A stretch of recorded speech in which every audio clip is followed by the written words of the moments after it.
کبھی تم نے خود سے یہ سوال کیا ہے کہ تم واقعی آزاد ہو یا صرف خود کو آزاد سمجھتے ہو؟ کیونکہ حقیقت یہ ہے کہ آزادی کا مطلب یہ نہیں ہوتا کہ جو دل چاہے وہ کر لو۔ اصل آزادی تو یہ ہے کہ تم وہ کر سکو جو تمہارے لیے صحیح ہے، چاہے تمہارا دل چیخ چیخ کر کچھ اور مانگ رہا ہو۔ سوچو ذرا، اگر ایک انسان ہر بار اپنی خواہش کے آگے ہار جاتا ہے، نیند آ رہی ہے تو سو جاتا ہے، دل نہیں کر رہا تو کام چھوڑ دیتا ہے، غصہ آیا تو پھٹ پڑتا ہے، تو کیا وہ آزاد ہے؟ نہیں، وہ تو اپنے جذبات کا غلام ہے، اور غلام کبھی تاریخ نہیں بناتے، وہ صرف حالات کے ساتھ بہہ جاتے ہیں۔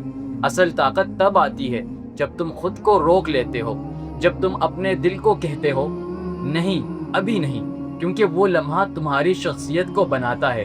یہ وہ چیز ہے جو تمہیں عام لوگوں سے الگ کرتی ہے۔ تمہارا دماغ ہمیشہ تمہیں آسان راستہ دکھائے گا، وہ تمہیں کہے گا چھوڑو، کل کر لیں گے، ابھی آرام کر لو، کیونکہ دماغ کا کام ہے تمہیں محفوظ رکھنا، خطرے سے دور رکھنا۔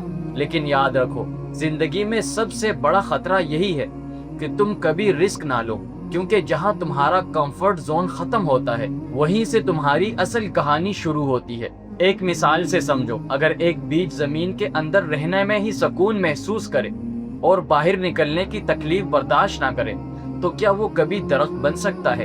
نہیں، اسے اندھیرے، دباؤ اور ٹوٹنے کے عمل سے گزرنا پڑتا ہے، تب جا کر وہ ایک مضبوط درخت بنتا ہے۔ بالکل اسی طرح تمہاری زندگی بھی ہے، اگر تم ہر مشکل سے بچتے رہو گے تو کبھی نہیں بڑھو گے۔ اور یہاں ایک گہری بات سمجھو، اسلام بھی ہمیں یہی سکھاتا ہے کہ نفس کو کنٹرول کرنا سب سے بڑی کامیابی ہے۔ قرآن ہمیں بار بار یاد دلاتا ہے کہ کامیاب وہی ہے جس نے اپنے نفس کو قابو میں رکھا، یعنی اصل جہاد باہر نہیں، اندر ہے۔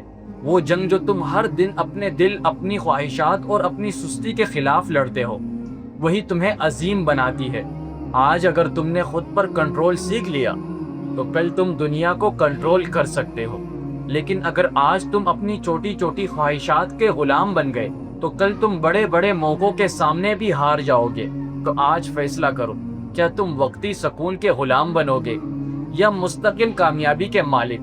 کیونکہ حقیقت یہ ہے، تمہاری زندگی وہی بنے گی جو تم اپنے مشکل لمحوں میں فیصلہ کرو گے، آسان وقتوں میں نہیں۔